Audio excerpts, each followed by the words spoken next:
min psykiater har ligesom sagt, du må lige finde ud af, om der er noget selv, fordi vi kan ikke hjælpe dig, hvis medicin ikke virker. Før jeg startede med at træne neurofeedback, der var jeg ekstremt ængstelig og havde mange udfordringer med faktisk at have angstanfald ind imellem os, og var generelt meget sådan, jeg var ikke depressiv, men jeg havde sådan svært ved at finde glæde i min hverdag, fordi angsten var så alt overskyggende. Og derudover så havde jeg svært ved at komme i gang med ting og sådan noget, fordi at jeg også, jeg er tidligere diagnosticeret med ADD og en masse has, og som også påvirkede min hverdag, og jeg var i hvert fald virkelig klar til, at der skulle ske noget nyt nu, og at jeg hvis ikke jeg fik hjælp, så vidste jeg ikke, hvor jeg ville ende. Jamen, det jeg har fået af træning, det er, at jeg for det første jeg oplevede, det var, at jeg sov bedre. Og jeg har også fundet ud af, hvor vigtigt det er, at jeg sover bedre, ikke? Altså, det har en enorm indvirkning på min trivsel i løbet af dagen. Og derudover så har jeg fået mere ro på. Altså ro på i mit hoved. Det er nemmere for mig at ikke at tage beslutninger, men at overskue og skulle tage stilling til forskellige ting.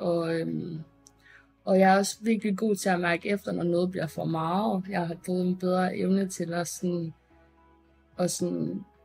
at passe på mig selv på en eller anden måde, så jeg ikke når ud et sted, hvor at jeg er alt for overbelastet med hverdag. Derudover så rigtig hurtigt at komme af med min angst, altså selve den ængstlige følelse i kroppen og sådan noget til hverdag, den stoppede efter et par træninger og sådan noget, så det var faktisk slet ikke noget det, der fyldte mest.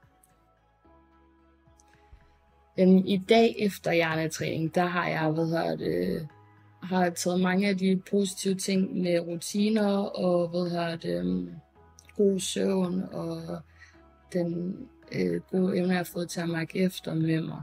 Der er selvfølgelig nogle ting, som var stærke under forløbet, som virkelig kunne mærkes, fordi det var en stor omvæltning eller stor ændring, der skete fra det sted, jeg var, der havde det dårligt, til jeg fik det bedre. Men som jeg også fik at vide, så er det jo sådan, at hjernen jo glemmer det sted, hvor den har været, så det er også blevet en sådan normal for mig nu at have det godt. Så derfor kan jeg ikke på samme måde huske, hvor dårligt jeg har haft det. Men jeg har det overordnet set meget bedre, og jeg føler faktisk, at jeg er taget tilbage til et sted, hvor at jeg kan kende den person, jeg var for 10 år siden, før at jeg rigtig begyndte at have problemer med angst og stress og alt sådan noget.